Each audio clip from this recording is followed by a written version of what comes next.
सिद्धू मूसेवाला, एक ऐसा नाम जिसको शायद ही कोई ना जानता हो। एक इंसान जिसने 295, the last ride so high जैसे वायरल गाने दिए। एक शाम वो अपने आइडियल के जैसे ही इस संसार से चला गया।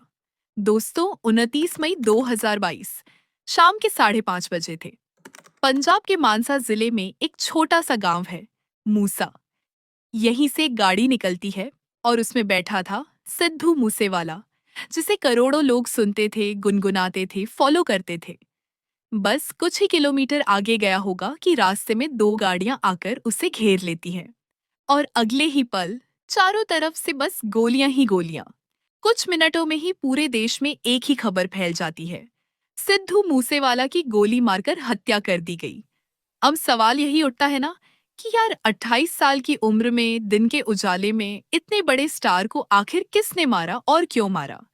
आज इसी की पूरी कहानी समझते हैं कि कैसे एक गांव का लड़का दुनिया भर में स्टार बना और कैसे उसी शोहरत ने उसकी जान ले ली।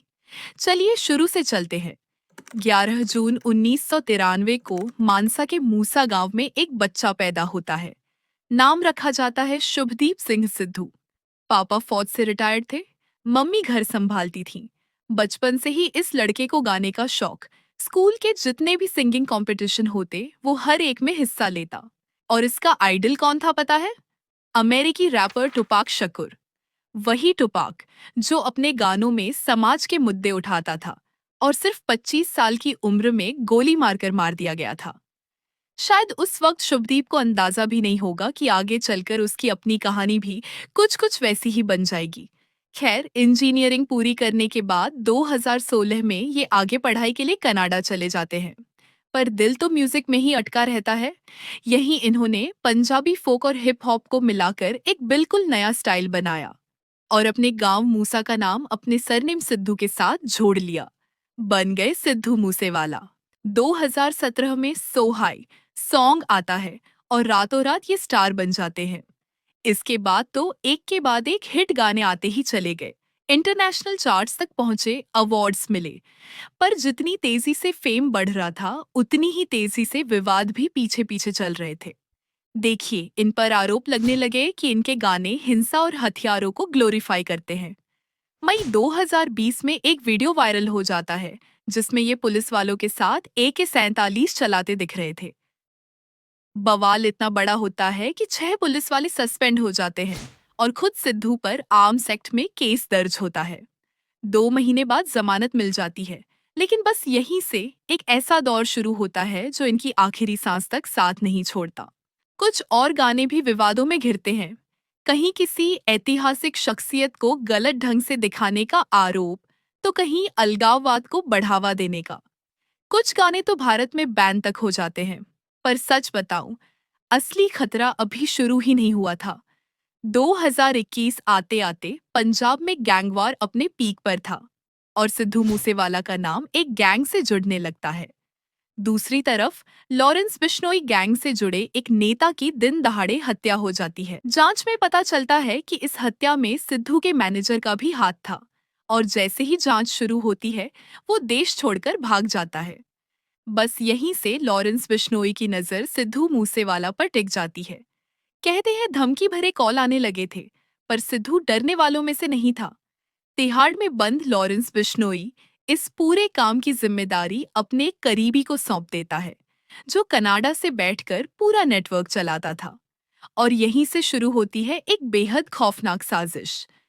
दिसंबर 2021 में एक बार तो जान लेने की कोशिश भी हो चुकी थी। एक बम को पगड़ी में लपेटकर गिफ्ट की तरह भेजा गया, जो सही वक्त पर डिफ्यूज हो गया।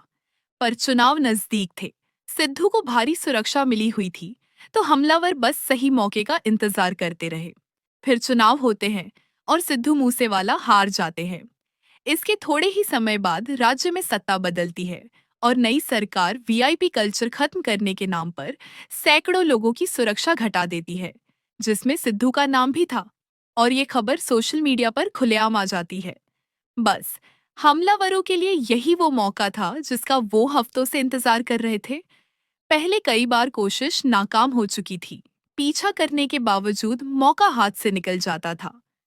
पर अब सुरक्षा कम होने की खबर के साथ ही ऑर्डर आ जाता है। काम कल ही खत्म करना है। 29 मई की शाम सिद्धू मूसेवाला अपनी बीमार मौसी को देखने जा रहे थे। बुलेट प्रूफ गाड़ी छोड़कर एक साधारण गाड़ी में निकल पड़े। सिक्योरिटी को भी साथ नहीं लिया, क्योंकि रास्ता ज्यादा दूर नहीं था। रास्ते में फैंस के साथ सेल्फी के लिए रुके, बेखबर इस बात से कि उन्हीं फैंस के बीच कोई उनकी हर हरकत पर नजर रखे बैठा था। और कुछ ही मिनटों बाद गांव से बाहर निकलते ही दो गाड़ियों ने उनकी गाड़ी को घेर लिया। एक गाड़ी पीछे से आकर रास्ता रोकती है और दूसरी आगे से ओवरटेक करके सामने आ खड़ी होती है। सिद्धू मूसेवाला की गाड़ी अब पूरी तरह घिर चुकी थी। कोई रास्ता नहीं बचा था। अंदर से 6 लोग निकलते हैं, हाथों में AK-47 और दूसरे हथियार। और फिर शुरू होती है गोलियों की बरसात। सिद्धू भी चुप नहीं बैठते, अपनी तरफ से पिस्टल निकालकर जवाबी फायरिंग करते हैं। पर सामने AK-47 के आगे एक पिस्टल कर भी क्या सकती थी। कुछ ही सेकंडों में करीब 30 राउंड फायर होते हैं, जिनमें से 19 गोलियां सीधे उनके शरीर में जा धंसती हैं। मौके पर ही उनकी जान चली जाती है। बाद में जांच में ये भी सामने आता है कि इन हमलावरों के पास सिर्फ बंदूकें ही नहीं थीं। पाकिस्तान की तरफ से ड्रोन के जरिए हथियारों की एक बड़ी खेप भारत भेजी गई थी, जिसमें ग्रेनेड, ग्रेनेड लॉन्चर और डेटोनेटर तक शामिल थे। यानी प्लान ये था कि अगर गोलियों से भी काम ना बने तो गाड़ी को ग्रेनेड से उड़ा दिया जाए। खबर फैलते ही पूरे देश में हड़कंप मच जाता है और कुछ ही घंटों में सोशल मीडिया पर एक पोस्ट वायरल होती है। गोल्डी बरार खुद इस हत्या की जिम्मेदारी लेता है और लॉरेंस बिश्नोई गैंग का नाम सामने आता है। वजह वही पुरानी रंजिश जो एक गैंगवार में हुई मौत का बदला लेने से जुड़ी थी। एक गांव के लड़के का सफर जो अपनी मेहनत से पूरी दुनिया में मशहूर हुआ, आखिरकार उसी शोहरत की दुनिया में मिली दुश्मनी की भेंट चढ़ गया। सिद्धू मूसेवाला की मौत आज भी पंजाब के म्यूजिक, गैंग वॉर और राजनीति के उलझे हुए रिश्तों की एक कड़वी मिसाल बनकर रह गई है। तो दोस्तों, वीडियो पसंद आया हो तो चैनल को सब्सक्राइब कर लीजिए और कमेंट में बताइए, इस कहानी का कौन सा हिस्सा आपको सबसे ज्यादा चौंका गया।